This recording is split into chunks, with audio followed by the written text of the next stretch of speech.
وہ میں یونیورسٹی کے فائنل ایئر میں تھا، یہ واقعہ میں اکثر سنا بھی دیتا ہوں دوستوں. یونیورسٹی کے فائنل ایئر میں تھا، تھرڈ ایئر میں تھا، میرا ایک دوست فائنل ایئر میں تھا، یہ university of engineering technology Lahore UET سے.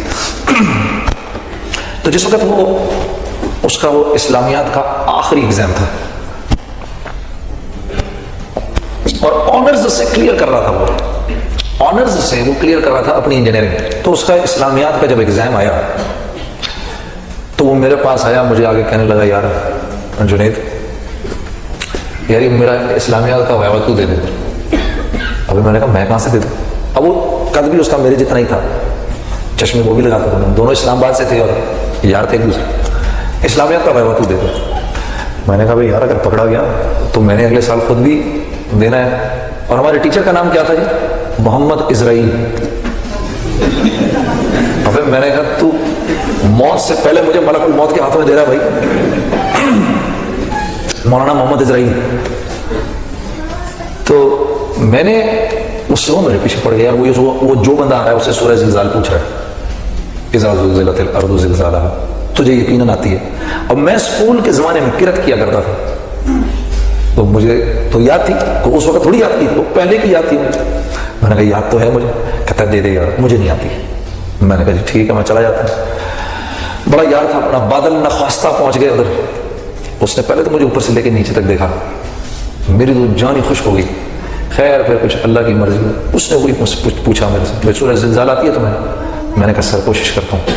چلو بھی سناؤ. سنا دی. ایک دو اور سوال پوچھ لیے. کلمہ سناؤ. میں نے جی کلمہ سنا دیتے ہیں. کلمہ سنا دیا. تبلیغ میں لگنے کے بعد مجھے پتا چلا کہ کلمہ کیا ہے. میں تو کلمہ بھی غلطی پڑھا کرتا تھا. میں پڑھتا تھا لا الہ الا اللہ محمد رسول اللہ. اب ایک آدھی ہوگا جو مجھے اس میں غلطی بتائے گا کیا ہے. ہاں پیش کی غلطی. تو مجھے کچھ عرصے بعد پتا چلا کہ لا الہ الا اللہ محمد رسول اللہ. اب یہ پیش کی غلطی کچھ سال پہلے نکلی مجھے. تو خیر انہوں نے کلیئر کر دیا.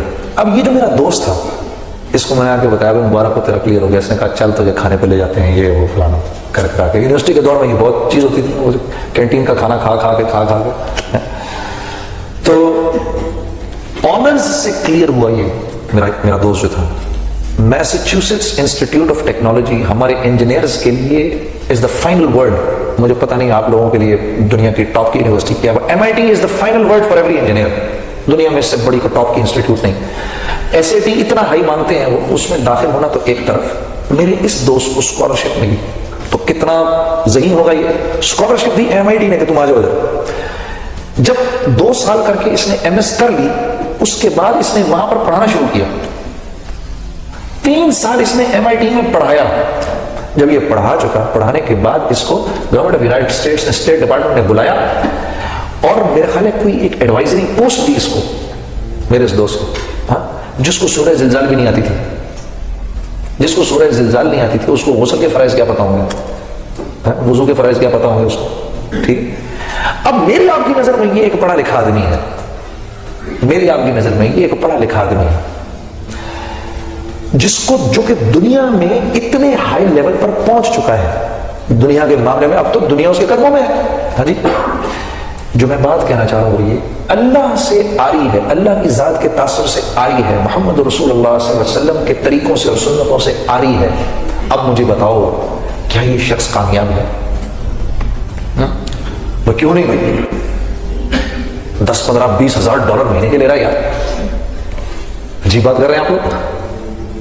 تو پھر اور کیا کامیابی ہے بھائی؟ آج ہمارے بھی کامیابی کے سٹینڈرڈ وہی ہو چکے ہیں جو غیروں کے ہیں. میرا ایک دوست کہتا ہے یار ابابیل کے جھنڈ نہیں آئے ہمیں بچانے کے لیے. یہ ابابیل کے جھنڈ کدھر ہے؟ وہ سعید انور کے سامنے اس نے یہ بات کر دی. وہ سعید انور اللہ کا بندہ، اس نے کہا یار ابابیل کے جھنڈ آئے تھے، یہ نہیں کہ وہ آئے نہیں. مسلمانوں کی اور جب کافروں کی جنگ ہوئی وہ آئے، وہ آ کے انہوں نے اوپر سے دیکھا، وہ پہچانے نہیں سکے کہ مسلمان کون سے کافر کون سے. وہ بیچارے اوپر ہی اوپر منڈلا کے انہوں نے کہا چلو ایسے کرتے ہیں کہ شادیاں چل کے دیکھتے ہیں، ادھر پتہ چل جائے گا. تو پتہ چلا کہ وہ جو شادیاں دیکھنے کے مسلمانوں کی، تو وہاں پر تو مہورت طے ہو رہی تھی. وہاں پر تو ہندو بھی شرما رہے تھے ان کی شادیاں دیکھ کر. وہاں پر تو لڑکیاں ماشاءاللہ سے ڈانس تیار کر رہی تھی ہندوستانی گانوں کے اوپر کہ کیسے ناچیں گی وہ سب کے سامنے. وہ بیچارے ادھر بھی کنفیوز ہو گئے. جی ابابیل ہے ساری. پھر انہوں نے کہا چلو ان کی چل کے تجارت دیکھتے ہیں. تو جو ان کے بازاروں میں گئے تو پتہ چلا کہ یار وہاں بھی کنفیوژن مچی ہوئی ہے. ادھر بھی بینک جو ہے اس وقت 9% جو ہے سود دے رہے ہیں, حالانکہ جاپان میں اور امریکہ میں 2-2.5% جو ہے. یہ تو انہوں نے تو کافروں کو بھی مات دے دی. وہ بیچارے اوپر ہی اوپر کہا یار یہ پتھر یہیں پھینک دو کہیں, کوئی ایک آدمی وہ پتھر جو پھینکے تو وہ زیادہ مسلمانوں پر ہی گرے وہ پتھر. یہ صحیح جانور کہتا ہوتا ہے کبھی کبھار. کیا کر رہے ہیں ہم, کیا کر رہے ہیں؟ دل کی آنکھ کو کھولو, اپنی زندگیوں کی قیمت لگاؤ اللہ کے سامنے. اگر اس راستے پر نہیں نکلو گے اللہ اپنی منشا کبھی نہیں کھولے گا. اوپر ہی اوپر پھر پھرا کے بس نیچے ہی نیچے ایسے ہی چلا کے گزر جائے گی زندگی, بے قیمت گزرے گی زندگی. میرے ایک دوست نے کہا بھائی آپ کیا بات کرتے ہیں جنید صاحب, صحابہ بھی تجارت کرتے تھے. یہ آپ کے بھی ذہن میں صحابہ بھی تو تجارت کرتے تھے, نہیں کرتے تھے؟ یقیناً کرتے تھے, کیوں نہیں کرتے تھے؟ حضرت عبداللہ بن مسعود نے تابعین کی ایک جماعت سے کہا کہ تم لوگ آج ہم سے زیادہ عبادت کرتے ہو, لیکن تم میں اور ہم میں فرق یہ تھا کہ صحابہ کے دلوں میں دنیا نہیں تھی, تمہارے دلوں میں دنیا. اب یہ دنیا کیا ہے؟ یہ بڑا ایک ضروری سوال ہے بھائی, دنیا کیا چیز ہے؟ ہر وہ چیز جو تمہیں اور مجھے اللہ کے حکم پر آنے سے روکے وہ دنیا ہے. مثال کے طور پہ اب صحابہ بھی تجارت کرتے تھے. کیا تجارت کرتے تھے صحابہ؟ اپنی دکان میں بیٹھے ہیں, اللہ اکبر, آواز آئی, دکان بند کی, مسجد چلے گئے. کیوں؟ کیونکہ جانتے ہیں یہ دکان فائدہ پہنچانے میں 100% اللہ کے امر کی محتاج ہے. چلے گئے وہاں پر. اب وہاں بیٹھے ہیں, وہاں پتہ چلا کہ فلاں جگہ کے اوپر اللہ کے احکامات دھڑا دھڑ ٹوٹ رہے ہیں. کون لوگ ہیں جو اللہ کے راستے میں چلنے کے لیے تیار ہیں؟ تو ایک حکم آیا حلال روزی کمانے کا, اس کے بعد ایک بڑا حکم آیا نماز کا, نماز پہ چلے گئے. جب نماز پہ پہنچے تو وہاں پر بڑا حکم آیا ہجرت کے لیے, اس کے لیے بھی اپنے آپ کو پیش کر دیا. صحابہ تجارت کرتے تھے, یہ تجارت کرتے تھے, اس طرح تجارت کرتے تھے صحابہ. تو کیا تھا؟ اللہ نے ان کی دنیا بھی ایسی بنائی. حضرت عبد الرحمن بن عوف مولانا جمیل صاحب سے میں سن رہا تھا, دنیا سے جب گئے تو 3 ارب 30 کروڑ سونے کی اشرفیاں چھوڑ کر گئے. یہ کاغذ کے پرچے نہیں, ہم نے اس صحابہ کو کیا سمجھ رکھا ہے؟ حضرت زبیر بن عوام 5 کروڑ سونے کی اشرفیاں چھوڑ کر گئے. حضرت طلحہ بن عبید اللہ, یہ میں آپ کو عشرہ مبشرہ کے قصے سنا رہا ہوں. حضرت طلحہ بن عبید اللہ وہ پہلے تاجر ہیں, عرب تاجر, مسلمان تاجر ہیں, جن کے پانی کے جہاز چلنا شروع ہوئے. پہلا جہاز جب مدینہ پہنچتا تھا تو آخری جہاز اس وقت قسطنطنیہ کے ساحلوں سے چل رہا ہوتا تھا. اتنے بڑے تاجر تھے کیا؟ عشرہ مبشرہ, دنیا میں ہی اللہ جل شانہ کی طرف سے رسول اللہ صلی اللہ علیہ وسلم نے ان کو جنت کی بشارت دی تھی. یہ وہ تجارت تھی جو صحابہ کیا کرتے تھے, یہ وہ تجارت تھی. کیوں؟ دیکھو انبیاء علیہ الصلوۃ والسلام نے اس دنیا میں آ کر بڑے بڑے معجزات دکھائے ہیں جی. بیماروں کو شفا مل گئی, نابینا کو نظریں مل گئی ہیں جی, مردہ کو زندہ کر دیا حضرت عیسیٰ علیہ السلام نے. لیکن یہ معجزات ضرور دکھائے, اس کے باوجود حضرت عیسیٰ علیہ السلام اس دنیا میں معجزات دکھانے نہیں آئے. ان کا موضوع ہدایت پھیلانا تھا.